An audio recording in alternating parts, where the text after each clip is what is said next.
کہ ہماری مسجدوں میں اگر کوئی بھائی، چاہے وہ ہندو بھائی ہو یا مسلمان بھائی ہو، میں اس کی بات نہیں کر رہا ہوں، وہ بات آگے کی ہے، صفائی کی، لیکن جو لوگ تالے لگاتے ہیں ان کی مجبوری یہ ہے کہ ہم اتنے بے سلیقہ ہیں کہ جب ہم استعمال کر آتے ہیں تو اسے اس قابل نہیں چھوڑتے ہیں کہ دوسرا کوئی استعمال کر سکے۔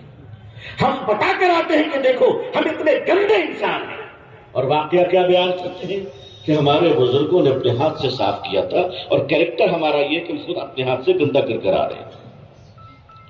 اتحاد المسلمین برباد کرتے ہیں۔ مسلمانوں میں اتحاد ہونی چاہیے۔ مجمع میں دیکھ رہا تھا میں کہ اکرام مسلم پر گفتگو ہو رہی، اور ایک شخص پانی کا بوتل لیے ہے اور بغل میں ایک آدمی پیاس سے بوتل مارنا چاہ رہا ہے، تو وہ کہہ رہے نہیں، یہ منرل واٹر ہے، تمہیں نہیں دے سکتا، میں خرید کے لایا۔ بات اکرام مسلم کی ہو رہی ہے، بات اتحاد مسلم کی ہو رہی ہے۔ پورے دنیا میں، پورے ہندوستان میں چندہ دینے والے اپنے پڑوسی کو صرف اس لیے نہیں دیتے کہ وہ پسند نہیں ہے، اس کی زبان ٹھیک نہیں ہے۔ آپ نے طے کر لیا سب کچھ آپ نے طے کر لیا۔ آپ کو پورے ہندوستان کی ذکر کرنے کی ضرورت نہیں ہے۔ آپ اگر اعظم گڑھ کو پورا من بنا لیں انشاءاللہ، یہاں کے غریبوں کو اٹھائیں، یہاں کے دینی اداروں کو آپ مضبوط کریں، اور یہاں اگر آپ نے اسلامی معاشرت اور صداقت کے اصولوں کو طے کر دیں تو انشاءاللہ چراغ تو چراغ ہوتے ہیں، جب روشن ہوتا ہے تو اس سے سینکڑوں چراغ اور بھی روشن ہو جاتے ہیں۔ عزیزان ملت، ہم لوٹ آئے اپنی صداقت کی طرف، حقیقت کی طرف۔ اونچے خاک اور ایک عجب مزاج ہمارا پڑ چکا ہے پولیٹیکل لوگوں کے پیچھے اپنی شان کو سمجھنا، کہ اگر اس کے پیچھے ہم چلے، اس کے ساتھ تصویریں آ گئی، اگر وہ ہمارے بیٹے کی شادی میں آ گئے، بیٹی کی شادی میں آ گئے، تو ہم بہت بڑا انسان بن گئے۔ مسلمانوں، اس جھوٹے نشے سے باہر نکلو اور اپنی دولت کو اس طرح برباد کرنا بند کرو۔ 10 گاڑیاں لے کر گھومنا اور اپنی واہوائی دکھانا اور بندوقیں چلانا اور پڑوسیوں پر ظلم کرنا اور اپنے بھائیوں کو غلط مقدمات میں پھنسانا اور اپنی دولت کے بلبوتے پر غرور دکھانا اور اپنے اونچے مکانات کو بنا کر چھوٹے چھوٹے مکانات کو ذلیل کرنا، اگر ایسا کرو گے تو یاد رکھیے گا پھر اللہ تعالیٰ ایسے لوگوں کو آپ پر مسلط کرے گا جو رشوت کے نام پر روزانہ آپ سے لاکھوں روپے وصول لیا کرے گا۔ عزیزان ملت، ایک مسلمان دوسرے مسلمان کو نہیں بلکہ وہ کسی انسان کو دھوکہ نہیں دے سکتا انشاءاللہ۔ انشاءاللہ یہ ہمیں بتانا پڑے گا، یہ ہمیں عملاً ثابت کرنا پڑے گا۔ ایمانداری تو ہم اپنے اندر لے آئیں۔ اگر ہم اپنے جوتوں کو محفوظ نہیں رکھ سکتے، اگر واٹر کولر پر گلاس کو محفوظ نہیں رکھ سکتے، اگر زکوٰۃ کے 100 کمبل کو ایمانداری کے ساتھ نہیں بانٹ سکتے، اگر زکوٰۃ میں دی ہوئی ہزاروں ساڑیوں کو ایمانداری سے غریبوں میں نہیں بانٹ سکتے، تو سوچئے ایسے بے ایمانوں کے ہاتھ میں اگر اس ملک کی حکومت آ گئی تو اس ملک کا بیڑا ہو جائے گا۔ اللہ نے عزت کیوں نہیں دی؟ اللہ نے عزت کیوں نہیں دی؟ ریلیف کا سامان تک ہم ایمانداری سے نہیں بانٹتا تھا۔ ہمارا یہ حال ہو گیا، اتنا ہم نیچے گر گئے، اور بات ہم بلند کرتے ہیں کہ ہم کہکشاں سے آگے ہیں، ہم تو شاہین ہیں، ہم تو پہاڑوں سے اوپر ہیں، اللہ کی رحمت ہمارے لیے بلا شبہ ہے۔ لیکن یاد رکھیے گا کہ وَأَنْتُمُ الْأَعْلَوْنَ إِن كُنتُم مُؤْمِنِينَ، اللہ تعالیٰ نے الیکشن جیتنے پر عزت کا وعدہ نہیں کیا ہے بلکہ مومن بننے پر اللہ نے عزت کا وعدہ فرمایا ہے۔ میں اپنی قوم کے لوگوں کو آواز دیتا ہوں کہ آئیے اور اس ملک کو اپنے کریکٹر اور بیہیویئر سے ہم دوبارہ جیت لیں انشاءاللہ۔ انشاءاللہ آپ یقین مانیے، مسلمانوں کی زبان سے اس ملک کو بہت تکلیف ہے، بہت تکلیف ہے۔ دوسروں کی زبان کا ہم مقابلہ نہیں کر سکتے، یہ ایگزامپل نہیں دے سکتے کہ اور بھی لوگ گالیاں دیتے ہیں کنتم خیر امۃ اخرجت للناس میں، اور تم میں کوئی فرق نہیں ہے۔ آپ تو نمونہ حیات ہیں، آپ تو حضور صلی اللہ علیہ وسلم کے امت میں ایک بہترین لوگ ہیں جن کو اللہ تعالیٰ نے خرابیوں سے روکنے اور بھلائیوں کا حکم کرنے کے لیے اللہ نے نکالا ہے، دوڑایا ہے، چلایا ہے، بنایا ہے۔ ہماری زبانیں کہاں چلی گئی؟ بات بات پر مسلم جوانوں کے زبانوں سے گالیاں نکلتی ہے۔ یہ دلی آپ چلے جائیں، پرانی دلی، وہ جامع مسجد ماشاءاللہ کیا شان ہوا کرتی تھی اس کی. ایک زمانہ تھا کہ شاہ ولی اللہ محدث دہلوی رحمۃ اللہ علیہ اس جامع مسجد کے صحن پر درس حدیث کیا کرتے تھے, شاہ عبد العزیز پڑھایا کرتے تھے, بڑے بڑے محدثین ہوا کرتے تھے. لیکن آج ہمارا زوال یہ ہے کہ انہی مسجدوں میں ننگی لڑکیاں ماڈلنگ کرتے ہوئے اپنی سیلفیاں دے رہے ہیں. آپ کو حکومت نے مجبور کیا یہ گندگی کرنے پر. گندے ہم خود بن چکے ہیں. عزیزان ملت, آج اسی پرانی دلی جامع مسجد کے علاقوں میں جائیے. میری قوم کے لوگوں, دلی والوں, تمہیں بھی سوچنا چاہیے کہ جس جگہ پہ بڑے بڑے محدثین نے تمہیں درس حدیث دیے تھے, آج وہاں 6-6 سال کے بچے بازاروں میں بیٹھ کر کچی کچی گالیاں دے رہے ہیں. یہ مسلمانوں کا کریکٹر, یہ مسلمانوں کی زبان, یہ مسلمانوں کا بیہیویئر. اور ہم کہتے ہیں ہمیں عظمت کیوں نہیں ملتی, ہم کہتے ہیں ہمیں عزت کیوں نہیں ملتی. میرے بھائیوں, عزت و عظمت کے تم خود دشمن بن چکے ہو, کوئی تمہارا دشمن نہیں ہے. یہ کتنے دشمن نظر آ رہے ہیں. مجھے تو لگتا ہے یہ دوا لگا کر بینڈیج کر رہے ہیں بیچارے. دشمنی تو ہم نے خود کر رکھی ہے اپنے ساتھ, اپنے آپ کو زخمی کر رکھا ہے.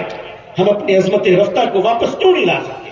تعلیم ادارے قائم کیجئے, لیکن یاد رکھیے گا تعلیم اداروں کے تعلق سے کہ جو علم آپ کو اپنے مالک کی پہچان نہ دے وہ علم نہیں ہے, بلکہ وہی علم ہرجائی ہے.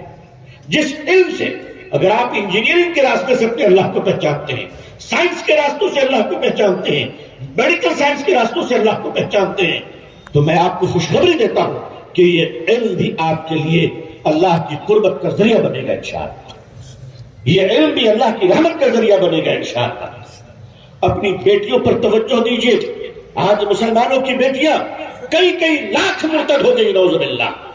ہاں یہ سچ ہے, مگر اس سچائی کی وجہ کیا ہے؟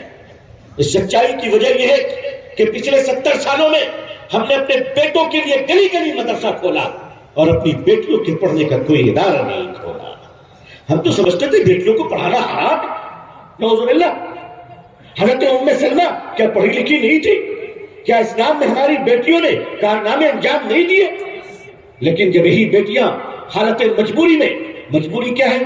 اگر آپ 10 پاس نہیں ہیں تو آپ کا جو پاسپورٹ بنے گا وہ امیگریشن چیک ناٹ ریکوائرڈ ہوگا.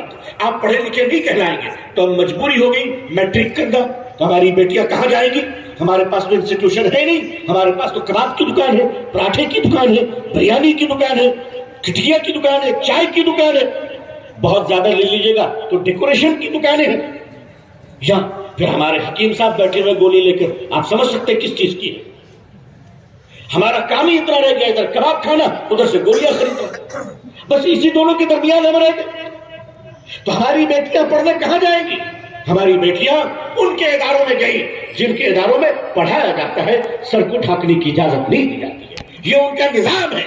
مسلمان بچیاں وہاں سے ارتداد کی طرف جا رہی ہیں. آپ نے اس پر غور کیا؟ ہمارے اپنے ادارے کیوں نہیں بنے؟ کس نے ہمیں منع کیا تھا؟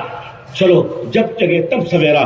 مسلمانوں اپنی بیٹیوں کی حفاظت کرو, اپنی بیٹیوں کی عزت کرو اور بیٹیوں کو وہ تعلیم دو, کیونکہ آپ کی بیٹیاں, آج ہم نے 70 سالوں سے اس ملک میں عظیم مائیں پیدا کرنا بند کر دیے. جب مائیں عظیم نہیں ہوتی ہیں تو قوم کبھی عظیم نہیں ہوتی. قوموں کو عظیم بنانے کا نسخہ بیٹیوں کو عظیم بنانے پر ہے, ماؤں کو عظیم بنانے پر ہے. جب مائیں تہجد گزار ہوتی ہیں تو گود میں پرورش پانے والا بچہ وقت کا خواجہ نظام الدین ہوتا ہے, وقت کا خواجہ معین الدین ہوتا ہے, وقت کا بابا فرید الدین ہوتا ہے. عزیزان ملت, آپ سب کو اللہ نے جو کچھ توانائیاں عطا فرمائی ہے, مال و دولت عطا فرمائی ہے.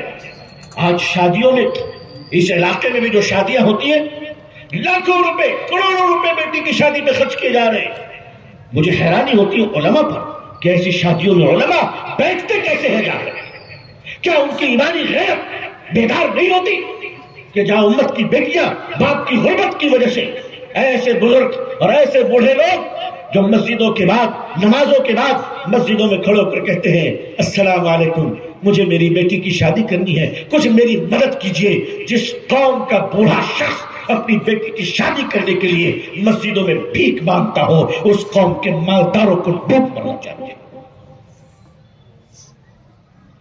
جس قوم کے بچے اسکول کی فیس نہ ہونے کی وجہ کر گاڑی کے پنچر سڑک کے کنارے بناتے ہو، ان ماں باپ کو اپنے بچوں کو 1000 روپے کی آئس کریم کھلاتے وقت 3-4 بار کم از کم غیرت تو آنی چاہیے۔ اربوں کروڑوں روپے خرچ ہو رہے شادیوں میں، اور ہم جیسے لوگ جا کر بیٹھے ہوئے ہیں، تصویریں کھنچوا رہے۔ ہمارے اندر کا ضمیر کب جاگے گا؟ ہمارے اندر کی غیرت کب جاگے گی؟ کیا ہم اسے بول نہیں سکتے کہ اگر تم حضور کی شریعت و سنت سے نہیں ہو تو ہم بھی تمہارے نہیں ہیں؟ عزیزان ملت، کچھ سخت فیصلے کچھ کرنے ہوں گے۔ کیا ہم اپنی بیٹیوں کی شادیوں کے لیے سادگی کو اپنا نہیں سکتے؟ ہاں، سادگی پہ تقریریں بہت ہوتی ہیں، ہماری بہت تقریر ہوتی ہے۔ تقریریں آپ سن لیجیے تو ہم اس میدان کے پہلوان ہیں، مگر جب نوبت سادگی کی آتی، سادگی کہتے کس کو ہے؟ برطانیہ کا پرنس چارلز، ابھی اس کی شادی کچھ سالوں پہلے ہوئی، آپ جانتے ہیں برطانیہ کا شہزادہ ہے، مگر اس کی شادی چرچ میں ہو رہی ہے۔ مسلمانوں، تم کتنے بد نصیب ہو کہ تمہیں اپنے بیٹے کے نکاح کے لیے خدا کا گھر نصیب نہیں ہوتا ہے۔ مسجد میں نکاح کروانا اپنی شان کے خلاف سمجھتے، کیوں کہ بدھائک جی کہاں بیٹھیں گے، سانسد جی کہاں بیٹھیں گے؟